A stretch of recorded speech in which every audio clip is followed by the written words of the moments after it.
I made it through survival mode more times than I can count with one biblical routine that held everything together when it all felt like it was falling apart.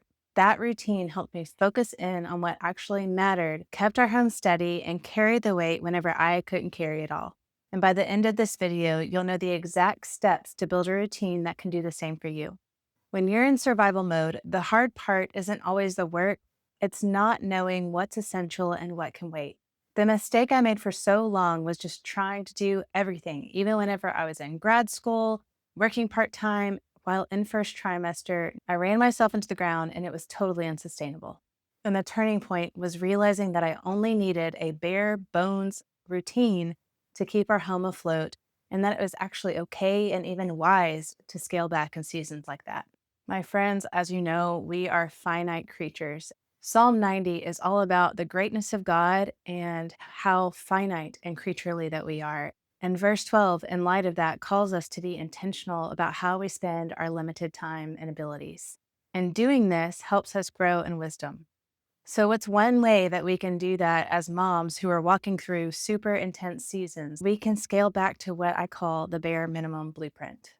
The bare minimum blueprint is a phrase or name for something that is basically a skeleton routine. It's for use in heavy seasons like first trimester, postpartum, grief, or if you're starting school or you're about to go on vacation. There are just so many reasons why you might use this for either a day or two or weeks at a time or even months at a time, depending on the season. And it's not if these seasons are going to happen, it's when. It happens in all of our lives as moms and as wives. It's prudent to think through these things ahead of time, or even while you're in the middle of it, you're extra aware of what you need. So, we're going to get into how to form that here in a second. But essentially, the purpose of it is to keep the home standing and functional without burning you out and without running you into the ground.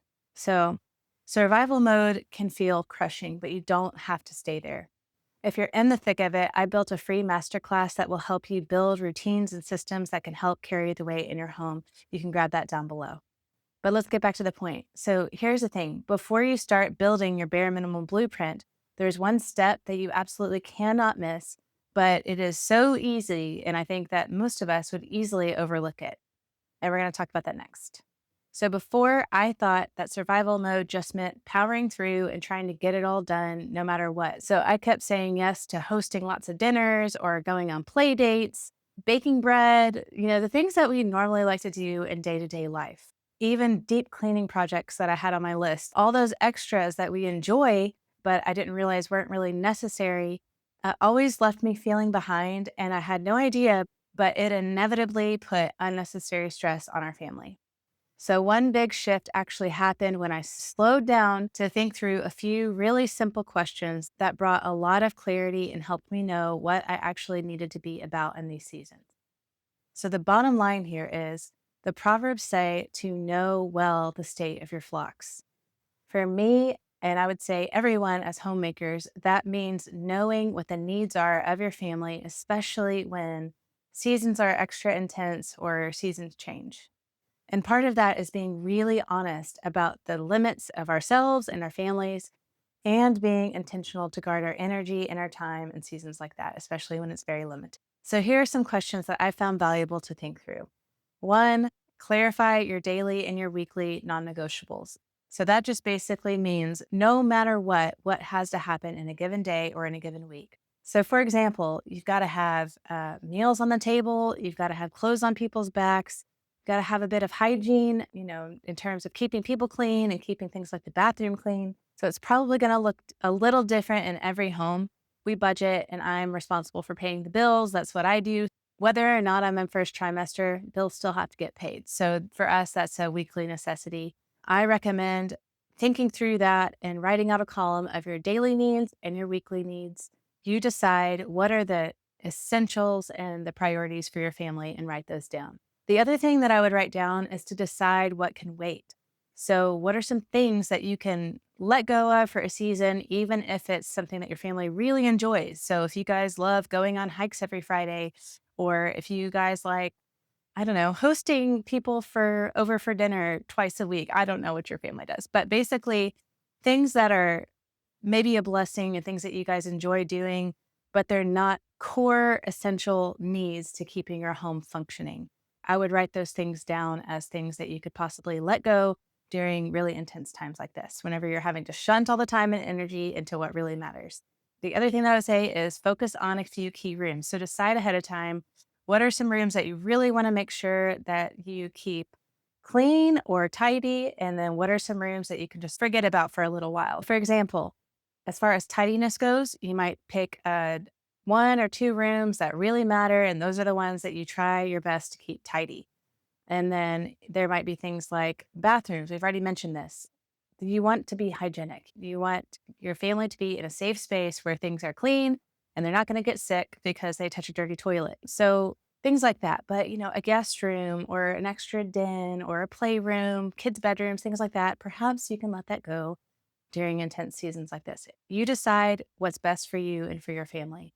And then you want to keep meals simple and repeatable. So ahead of time, think through at least 7 to 10 or more if you really want to. 7 at least meals that your family really likes, and it's very simple. They should be ingredients that you typically tend to have on hand that you can whip together on a whim, and it's easy. So we're going to get to that in a second. And then use help where you can. So whether it's leveraging grocery pickup or paper plates or delivery, having your children help you in different ways, even if it's sorting laundry. If they're really little, they can look at tags. You can teach them to look at tags to sort sizes. If you wanted to hire some help, if it's in the budget, you decide.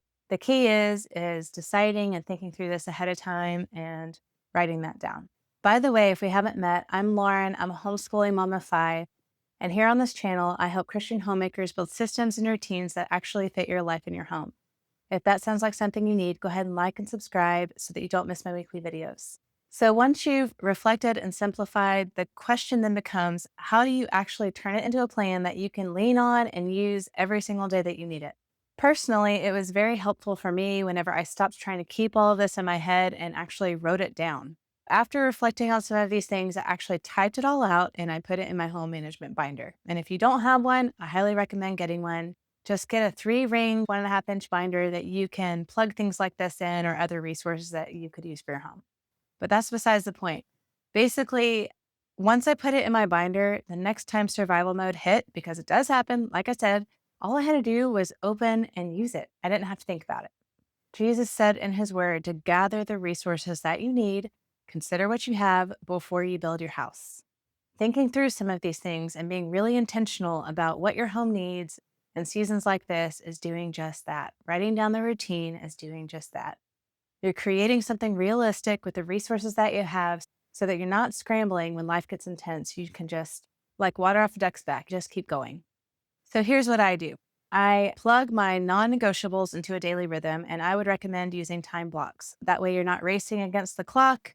Your time blocks can be anything that you would like, but what I use is morning, midday, afternoon, evening, and nighttime. Nighttime's after the kids go to bed. Go ahead and plug in those daily non-negotiables in your daily rhythm in the time blocks, and don't worry about the weekly at this point. And then, like I said, keep it super simple, keep it lean.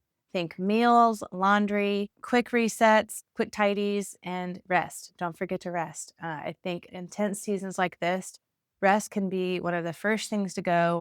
Sometimes moms can think that taking care of yourself is a disposable part of the daily rhythm, like it's meant to be a luxury or reward or something like that. And no, it's not. Moms do need to take care of yourself, especially in intense seasons like this. So make sure your daily rhythm includes rest and taking care of yourself. So take care of your body, take care of your soul. Make sure you're getting good water. Make sure you're nourishing your body with good foods. You're exercising, you're moving in some way if you can. You're resting, you're sleeping, and you're spending time with the Lord, however that could look for you in seasons like this. It looks different every time for me. And then if it were me, on the same sheet of paper, somewhere on a note, you could write, what are the weekly things that have to happen? And you can, fit that in on a given day. But print or write it down, put it in your home binder. Another thing that I would say is to keep meal rotations handy. So write out the list of meals that you've chosen for your family. And better yet, if you can, go ahead and type out the recipes so that you're not scrambling and looking for it later. And then keep all of that in your home management binder if that's what you like. If you want to keep it all electronic, whatever, that's totally up to you. For me, I prefer to have it on paper. But the goal is getting it all on paper and in whatever format that serves you so that whenever survival mode hits, again, it's when, not if, you have a plan that you can just open and go. You're not having to make decisions, you just follow the plan. And here's the beauty: once you take a little time to do the work and it's written down, you're never going to have to start from scratch again. Even if you make some changes later, you have a plan that is just waiting there, ready to carry you whenever you need it. So if you find yourself overwhelmed and in survival mode right now, please remember you do not have to do it all. Having a simple routine like this in your back pocket can make a huge difference in seasons like this because this helps lift a burden off of you. You just move through the routine and let it carry the weight for you. Again, if you're in the middle of a season like this, you're acutely aware of what would actually serve you and what would be helpful. So you don't have to wait until you're out of a season like this to actually build the bare minimum blueprint. You can actually go ahead and build it now and use it.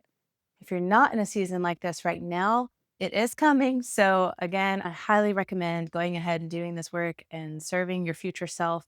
I'm confident that this will be a huge blessing to you and to your home. And if you're ready to move beyond survival mode and start building systems and routines that bring structure and joy to your home, again, check out my free masterclass. It's linked down below. If you found value in this video today, don't forget to like and subscribe. It really helps my channel. Thank you so much for watching, and I'll see you in the next one.